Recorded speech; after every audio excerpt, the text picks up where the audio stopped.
నమస్తే. ఇప్పుడు మీరు చూడబోతున్న వీడియో ఖచ్చితంగా మీకు ఉపయోగపడుతుంది, నచ్చుతుంది కూడా. మరి మీకు నచ్చిన విషయం నాకు తెలియాలి అంటే ఈ వీడియోని మీరు లైక్ చేయాలి, షేర్ చేయాలి, అలాగే మన ఛానల్‌ని సబ్స్క్రైబ్ చేయాలి. మీ సపోర్ట్‌ని నాకు అందిస్తారు కదా! ఓకే. ఇప్పుడు వీడియోని స్టార్ట్ చేద్దాం. నమస్తే. Welcome to our channel. నేను పద్మిని. ప్రస్తుతంతో పాటు ప్రముఖ ఆధ్యాత్మికవేత్త, ప్రముఖ న్యూమరాలజిస్ట్, లక్ష్మీ నరసింహస్వామి ఉపాసకురాలు శ్రీమతి స్రవంతి గారు మనతో పాటు ఉన్నారు. మాట్లాడదాం. నమస్తే అక్క. నమస్తే పద్మిని. అక్క, మాఘమాసం వచ్చేస్తోంది. అత్యంత పవిత్రమైనటువంటి మాసం. మాసం రావటంతోనే ఒక వైభవాన్ని తీసుకొస్తుంది. కొన్ని మాసాలు మాత్రమే, 4 మాసాలే అత్యంత వైభవాన్ని తీసుకొస్తాయని అనిపిస్తుంది. అందులో మాఘమాసం గుప్త నవరాత్రులుగా పిలువబడేటటువంటి శ్యామల నవరాత్రులు రాబోతున్నాయి. సో విశేషంగా అర్చన చేసుకుంటున్న ప్రతి మాసం కూడా అమ్మవారికి మరి శ్యామల నవరాత్రులు కాబట్టి ఎలా ఉండబోతోంది ఈ శ్యామల నవరాత్రుల ఉత్సవాలు అనేది మీ ఆధ్వర్యంలో తెలుసుకోవాలి అనుకుంటున్నాను. చెప్తారా? చెప్తాను పద్మిని. లాస్ట్ ఇయర్ మాఘ పౌర్ణిమకి అమ్మవారికి చెయ్యాలి, ఏదైనా అని హోమమే చేయాలి అని చెప్పి డిసైడ్ అయ్యాం. పౌర్ణమికి మొదలు పెట్టామా? పౌర్ణమికి చేయాలనేది సంకల్పం అన్నమాట. అయితే తర్వాత తెలిసిన విశేషం ఏంటంటే అమ్మవారికి అమావాస్య నాడు చేస్తే చాలా మంచిది అని అనుకోవడము. అమావాస్య నాడు ఫస్ట్ హోమం మనం రాజశ్యామల అమ్మవారి హోమం నిర్వహించుకోవడము. నెక్స్ట్ అమావాస్యకి అమ్మవారు మనం ఇష్టసఖులు అని అంటాం కదా, వాళ్ళిద్దరిని, వారాహి అమ్మవారిని అలాగే రాజశ్యామల అమ్మవారిని. నాకే కాదు వారాహి అమ్మవారికి కూడా చెయ్యి అనే సంకల్పం నిజంగా ఆవిడ ఇచ్చిన అనుజ్ఞానే మనం అనుకోవచ్చు. మనకు స్ఫురణకి రావడం, మళ్ళీ వారాహి అమ్మవారివి కూడా మనం ఇంక్లూడ్ చేసుకోవడం, ఎంతో మందికి, వందల మందికి పనులు అయ్యాయని చెప్పుకోవచ్చు. అందరు గోత్రనామాలు ఇచ్చి మనకి చాలా ఈ 11 నెలలు ఎంత అవలీలగా అయిపోయాయి. అమావాస్య అమావాస్య అమావాస్య అనుకుంటూ మనం చక్కగా ఈ స్టేజ్కి వచ్చేసాము. ఇప్పుడు అమావాస్య ఏదో చీకటి రోజులు కానీ మనకి మాత్రం చాలా వెలుగులు నింపే రోజు అని ఖచ్చితంగా మనం అనుకోవచ్చు కదా. ఎవ్రీ అమావాస్య మిస్ అవుతామేమో దీని తర్వాత. చూద్దాం, అందరూ పోల్ పెడదాం. నిర్వహించమంటారా, ఏం చేయమంటారు, మీరందరికి ఎలా అని చెప్పి మనం అడుగుదాం తప్పకుండా. అయితే ఈసారి మాఘమాసం మాత్రం అమ్మవారికి మళ్ళీ గుప్త నవరాత్రులు చేయాలి అనే ఆలోచన రావడం. ఎందుకంటే మనం వారాహి అమ్మవారికి చేసుకున్నాం, అలాగే ఎలాగూ ఇంట్లోనూ బయట అంతా మనం చక్కగా వినాయకుడికి చేసుకుంటాం నవరాత్రులు, అది చేసుకున్నాం. అలాగే ఇప్పుడు శరన్నవరాత్రులు చేసుకుందాం. ఇక్కడికి చేస్తే మనం చక్కగా 4 సంపూర్ణంగా చేసుకున్నట్టుగా అవుతుంది అనమాట. అయితే మనకి ఎప్పుడు మొదలవుతుంది అని అంటే అమావాస్య, పౌష్య అమావాస్య అయిన నెక్స్ట్ డే మాఘమాసం స్టార్ట్ అయిపోతుంది పాడ్యమి నుంచి. మళ్ళీ పౌష్య అమావాస్య లో మనం చేసుకుంటాం ఏది, రాజశ్యామల అమ్మవారు వారాహి అమ్మవారిది హోమం చేసుకొని నెక్స్ట్ డే పాడ్యం నుంచి, మాఘ పాడ్యమి నుంచి మాఘ నవమి వరకు అమ్మవారి నవరాత్రులు చేసుకుంటాం అనమాట. అద్భుతం. విశేషంగా అమ్మవారికి పూర్ణాహుతి కూడా జరుగుతుంది. అసలు ఆల్ 9 days ఏముంటాయి అక్క? ముందు రోజు అమావాస్య నుంచి మొదలుకొని నవమి వరకు ఎలా క్రతువులు ఏముంటాయి? ప్రతిరోజు శ్రీచక్రార్చన సహిత అమ్మవారికి అర్చన, అంటే శ్రీ విద్యోపాసనలు ఎలా అయితే చెప్పారో అమ్మవారికి ప్రతిరోజు జరుగుతుంది. అలాగే ప్రతిరోజు మనం సహస్రనామాలతోనూ అలాగే మూల మంత్రంతోనూ మనం అమ్మవారికి ఆహుతిస్తాం అన్నమాట. లాస్ట్కి మాత్రం పూర్ణాహుతి చేసుకుంటాం. ఇన్ని రోజులు మనం నెక్స్ట్ డే ఇంకా మిగిలి ఉంటుంది కదా. పూర్ణాహుతి అంటే ఏంటి, మొత్తం మనకి హోమం అంతా అయిపోయిన తర్వాత పూర్ణాహుతి ఇస్తాం అన్నమాట. కాబట్టి నవమి రోజు నాడు మనం పూజ అయిపోయిన తర్వాత మనం పూర్ణాహుతి చేసుకుంటాం. రాజశ్యామల అమ్మవారికి గనక మనం పూజ చేసుకుంటే ఏమేమి మనకి అమ్మవారు అనుగ్రహిస్తారు అనేది మనం చూసుకోవాలి. అంటే అనుగ్రహం కోసమేనా అమ్మవారిని పూజించేది అంటే ఈతి బాధలు అన్నీ ఉంటాయి. అనుగ్రహం కోసం మనం పూజించిన ఎంతో కొంత ఆధ్యాత్మిక సాధన కూడా ఉంటుందన్నమాట. ఆధ్యాత్మిక సాధన కూడా అమ్మవారి పరదేవత అనుగ్రహమే కదా. ఏదైనా అనుగ్రహమే. అంటే మనకి ఈతి బాధలు ఉన్నాయి, ఇలాంటి ప్రాబ్లమ్స్ అన్ని ఉన్నాయి. ప్రాబ్లమ్స్ నుంచి మనం బయటికి రావాలి. చాలా మంది ఇప్పుడు గవర్నమెంట్ జాబ్స్ కోసం ట్రై చేస్తున్నారు. అలాగే ఉద్యోగంలో ఉన్నతి కావాలండి, చాలా రోజుల నుంచి మాకు ప్రమోషన్ ఆగిపోయింది అనుకునేవాళ్ళు. అలాగే ఇప్పుడు ప్రమోషన్ వచ్చేదేనండి అని వెయిట్ చేయకుండానే ప్రమోషన్స్ రావాలి అనుకునేవాళ్ళు. ఇట్లా జాబ్కి సంబంధించిన ఏ సమస్య అయినా కూడా అమ్మవారి దగ్గర మనం నివేదించుకోవచ్చు అనమాట. అలాగే మనకి అంటే పాలిటిక్స్లో ఉన్నవాళ్ళు, పొలిటీషియన్స్కి కూడా అమ్మవారి రాజశ్యామల అమ్మవారి ఉపాసన చాలా బాగా కలిసి వస్తుంది. ఇంకా చెప్పాలి అని అంటే ఆటిజంతో బాధపడేవాళ్ళు, మేధా సంపత్తి కావాలి కదా వాళ్ళకి, జ్ఞానం అనేది కావాలి. అసలు అందరూ కూడా రాజశ్యామల అమ్మవారిని ఉపాసించాలి అనే చెప్తాను నేను. ఎందుకంటే జ్ఞానం అందరికీ కావాల్సిందే. కావాల్సింది ఏంటి? సుజ్ఞానం కావాలి, మనకి మంచి జ్ఞానం కావాలి, మనం అవతల వాళ్ళకి ఎటువంటి ఇబ్బంది కలగజేయని జ్ఞానం కావాలి మనకి. అలా అందరూ కనుక పూజించుకోవాలి. అలాగే ఆటిజం ఉన్న పిల్లలైతే మాత్రం ప్రత్యేకంగా నేను సంకల్పం తీసుకొని ఎంతో కొంత వాళ్ళకి అభివృద్ధి రావాలి అని చెప్పి నేనేం చేయాలనుకుంటున్నాను ఆటిజం కోసం అయితే మాత్రము, యంత్రం ఉంది నా దగ్గర. సౌందర్యలహరిలో 17వ శ్లోకము మేధస్సు గురించి, జ్ఞానం గురించి అమ్మవారిని మనం కీర్తించే స్తోత్రం అన్నమాట. చాలా బాగుంటుంది అమ్మవారి స్తోత్రం. మనం సౌందర్యలహరి 17వ శ్లోకం దేనికి మనకి ఉపయోగపడుతుందని తర్వాత చెప్పుకుందాము. కానీ మెయిన్ మేధా సంపత్తి అనేది చాలా పెరుగుతుంది 17వ శ్లోకం చదివితే. దానికి సంబంధించి ఒక యంత్రం ఉంటుంది అనమాట. ఆ యంత్రం ఏంటంటే మనం రాగి రేకు మీద రాసుకోవచ్చు, బంగారం రేకు మీద కూడా రాసుకోవచ్చు. కాకపోతే బంగారం రేకు పెట్టాలి అంటే చాలా ఇబ్బంది కాబట్టి మనకి రాగి రేకు మీద నేను రాయించి కొన్ని యంత్రాలు ఎవరైతే బుక్ చేసుకుంటారో వాళ్ళందరికీ కూడా ఆ యంత్రాలు చక్కగా అమ్మవారి దగ్గర పెట్టి పూజ ఆటిజంతో బాధపడే వాళ్ళకి, ఆటిజంతో బాధపడే వాళ్ళకి ప్రత్యేకించి ఆటిజంతో బాధపడే వాళ్ళందరికీ కూడా ఆ యంత్రాలు పంపించాలి అనేది నా ఉద్దేశం అన్నమాట. సంకల్పంలో మెన్షన్ చేయాలి వాళ్ళు ఆటిజం ఉంది పిల్లలకి. అక్క ఆటిజమే కాదక్క, పిల్లలు బాగా చదువుకోవాలి అని ఏ తల్లిదండ్రులు అనుకోరు కదా.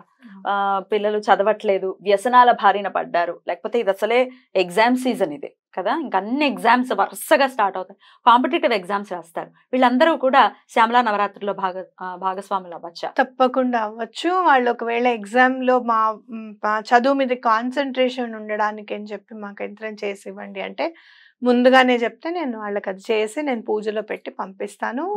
లైఫ్ లాంగ్ వాడుకోవచ్చు, వాళ్ళ పిల్లలు కూడా వాడుకోవచ్చు. అదేదో వాళ్ళ పేరు మీద చేసాం వాళ్ళే యూజ్ చేసుకోవాలని కాదు, చక్కగా బ్యాగ్ లో పెట్టేసుకొని ఎప్పుడు కూడా పర్స్ లో పెట్టుకునేటట్టే చేసిస్తాను నేను. చక్కగా ఎప్పటికీ కూడా ఉంచుకోవచ్చు అన్నమాట. అయితే ఆటిజం లో మాత్రం తప్పకుండా. అయితే నేను ఇది ఒకళ్ళకి ఇచ్చాను, యుఎస్ లో ఉంటారు, వాళ్ళకి పంపిస్తే వాళ్ళకి చాలా బాగా వర్కౌట్ అయింది అనమాట. ఇక్కడ ఉన్న పిల్లలకు కూడా పంపించాను. కొంత వాళ్ళు కూడా మనకి చెప్తే ప్రేక్షకులకు కూడా అర్థమవుతుంది అక్క. అర్థమవుతుంది. కాకపోతే ఏంటంటే పద్మిని చుట్టాల్లో కూడా తెలియదు ఉంది అని. ఏమవుతుంది ఆటిజం ఏమైనా అదేమైనా కొంచెం ఫీల్ అవుతారు కదా, బాధ అనేది ఉంటుంది కదా, అయ్యో వాళ్ళ పిల్లలు అలా ఉన్నారే పాపం, సరైన పిల్లలు పుట్టలేదు అనేది. కొంతమంది జాలి చూపిస్తారు, కొంతమంది మా బాగైంది అనుకుంటారు. అవునా కాదా?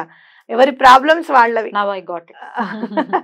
కాబట్టి చెప్పరు పాపం. కానీ నేను మాత్రం చూసుకున్నాను, ఒక 5 వరకు ఇచ్చాను. ఇప్పుడు 5 చక్కగా ఉన్నారు. అంటే కొంచెం వాళ్ళు అల్లరి చేయడము, అరవడము అనేది తగ్గిందనమాట. అలాగే ఆటిజమే కాదు, ADHD వాళ్ళకు కూడా ఇది బాగా పనిచేస్తుంది. అంటే ఎక్కడ ఒక చోట కూర్చోకుండా హైపర్ గా ఉండే వాళ్ళకు కూడా ఇది చాలా బాగా పనిచేస్తుంది. అందరూ ఉపయోగించుకోవచ్చు. రైట్. ఇంకా అసలు పిల్లలకి సంబంధించి మనకి శ్యామల దండకం చెప్పకనే చెప్తుంది ఖచ్చితంగా. పిల్లల చేత చదివించండి అని ఎన్నోసార్లు మీరు కూడా చెప్పారు. పిల్లలు కాకుండా మీరు ఆల్రెడీ జాబ్స్ గురించి చెప్పారు. ఇంకేమైనా కోరికల రీతి అమ్మవారిని ఆశ్రయించవచ్చా? ఎవరైనా డబ్బులు ఆగిపోయాయి ఎవరి దగ్గర, మనం ధన ప్రాప్తి గురించి కూడా అమ్మవారిని చక్కగా మనం పూజించుకోవచ్చు అనమాట. ఎందుకు అనంటే ఆవిడ మీరు మనం మామూలు భాషలో మాట్లాడుకోవాలి అంటే ప్రైమ్ మినిస్టర్ ఆవిడ మనకి, అవునా కదా. ఎవరి నుంచైనా ఎక్కడి నుంచైనా ఆర్డర్ వేసి ఏ పనైనా చేయించగలుగుతారు. కాబట్టి ధనం ఎక్కడైనా ఆగిపోయింది, మాకు ఇవ్వడం లేదండి, లేకపోతే మా ల్యాండ్ కోర్టులో ఉంది, ప్రాబ్లంగా ఉంది మాకు చాలా అని అనుకున్నప్పుడు అలాంటి వాళ్ళు కూడా పూజించవచ్చు. అలాంటి వాళ్ళు కూడా గోత్రనామాలకి కట్టచ్చు. ఇంకోటి గవర్నమెంట్ దగ్గర కూడా డబ్బులు ఆగిపోయి ఉంటాయి కొంతమందివి, రావడం లేదండి, మేము రిటైర్ అయ్యి చాలా రోజులు అయింది, 6 months అవుతుంది, ఇంకా రావడం లేదు మాకు అని చెప్పి. అలా గవర్నమెంట్ దగ్గర మీరు ఏమన్నా డబ్బులు ఆగిపోతే కూడా మీరు గోత్రనామాలకి ఇచ్చుకొని మీరు పూజ చేసుకోవచ్చు. ఖచ్చితంగా సరస్వతీదేవి అంటే బుద్ధికి ప్రతిరూపం కదా. బుద్ధి ప్రచోదనం అనేది జరుగుతుంది అవతల వాడికైనా, ఒకవేళ మీరు ఇవ్వాలంటే మీకు ప్రచోదనం జరగటంకైనా అంతా సరస్వతి కృపే. అవును. శ్యామల అమ్మవారు దేనికి సంగీతం చెప్పు? సరస్వతీదేవి. సరస్వతీదేవి. ఆవిడ చేతిలో వీణ ఉంటుందా? అవునా కాదా? అంటే ఆర్ట్కి సంబంధించింది అని. నాకు మొన్న అమ్మవారికి ఇలా దండం పెట్టుకుంటుంటే నాకు అనిపించింది, ఆర్ట్ అంటే ఏంటి, కళ కదా, తెలుగులో మనం కళ అంటాం కదా. జీవితాన్ని చక్కగా నడిపించడం కూడా ఒక కళే, అంతే అవునా కాదా? సో వీళ్ళు వాళ్ళు ఎవరు అని కాదు, అసలు ఆ కళ మనకు అలవడాలి. జీవితంలో ఎలాంటి ఒడిదుడుకులు వచ్చినా, చాలా పైకి వెళ్ళినా కూడా మనం దాన్ని మెయింటైన్ చేసుకోగలగాలి. అహంకారం అది రాకుండా మనని చక్కగా, అహంకారమే కదా దేవుడికి దూరం చేసేది, నిజంగా అందరికీ దూరం చేసేది అహంకారమే. ఇలాంటివి ఏవి కూడా, ఈ అరిషడ్ వర్గాలన్నీ కూడా ఎలా మనం కంట్రోల్లో ఉంచుకోవాలి, పంచేంద్రియాలు ఎలా కంట్రోల్లో ఉంచుకోవాలి, ఇదంతా ఒక కళ. ఆ కళ మనకు అలవడాలి అని చెప్పి అమ్మవారిని పూజించాలి అని అనిపించింది. నిమిత్తంగా మనకు కనపడేది కేవలం వీణానాదమే. వీణ వాయిస్తారు అమ్మవారు, అమ్మవారు సరస్వతి దేవి అని మనం చెప్తున్నాం. అంటే జ్ఞానం అనేది ఎలా ఉంటుందంటే, వీణ వాయించినప్పుడు మీకు నాదం ఎక్కడి నుంచి వస్తుంది అనేది తెలియదు. అసలు తీగ ఇట్లా అన్నంత మాత్రాన నాదం ఎక్కడి నుంచి వస్తుంది అనేది తెలియదు. కట్టి ఇట్లా అంటే చాలు నాదం అనేది వస్తుంది అనమాట. సో ఎలా అయితే నాదం ఉద్భవింపబడుతోందో, అలా తగిలిన వెంటనే నాదం ఎలా ఉద్భవింపబడుతోందో, అమ్మవారి చరణాలు పట్టుకున్న వెంటనే మనలో జ్ఞానం అనేది అలా రావాలి, బయటికి రావాలి, స్ఫురణకి రావాలి అనేది అర్థం. అర్థమైందా? సో ఆ కళ అనేది మనకు అలవడాలి. జీవితాన్ని మనం ఎట్లా, ఏ రోజు వచ్చిన ప్రాబ్లమ్ ని ఎట్లా సాల్వ్ చేసుకుంటూ వెళ్ళిపోవాలి, అసలు ఎవరికి మనం ఎలా దండం పెట్టుకోవాలి, ఏం చేయాలి, ముందు సొల్యూషన్ అనేది మనకి ఎట్లా దొరకాలి, ఎవరిని పట్టుకుంటే మనకు పని అవుతుంది, ఈ ఆలోచన, ఈ స్ఫురణ రావాల్సిన కళ మనకు అలవడాలి. కాబట్టి అందరూ రాజశ్యామల అమ్మవారిని పూజించాల్సిందే. అద్భుతం అక్క. అయితే ఈ 10 రోజులు అమావాస్య మొదలుకొని నవమి వరకు అని చెప్పారు కాబట్టి 10 రోజులకు గాను ఎంత మనం గోత్రనామాలు ఇవ్వదలుచుకున్న వాళ్ళు ఎంత కట్టాల్సి ఉంటుంది అక్క అమ్మవారికి? 6116 6116. మొత్తం 10 రోజులు వాళ్ళ గోత్రనామాలు చదవటం జరుగుతుందా? ప్రతిరోజు చదివిస్తాను నేను, ప్రతిరోజు చదివిస్తాను. ప్రతిరోజు సంకల్పం ఉంటుంది ఖచ్చితంగా. 6116. మీకు మామూలుగా మనం అమావాస్యకి 2కి 3002 రూపాయలు మనం ఎలాగూ తీసుకుంటున్నాం.